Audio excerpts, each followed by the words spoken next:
What's the meaning of basic?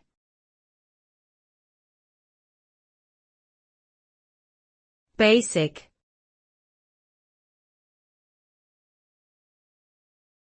Basic.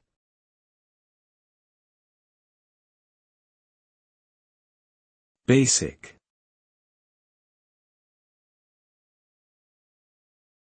Basic.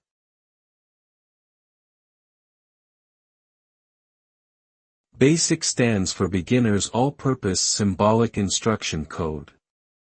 It is a high-level programming language that was developed in the mid-1960s by John Kemeny and Thomas Kurtz at Dartmouth College in New Hampshire.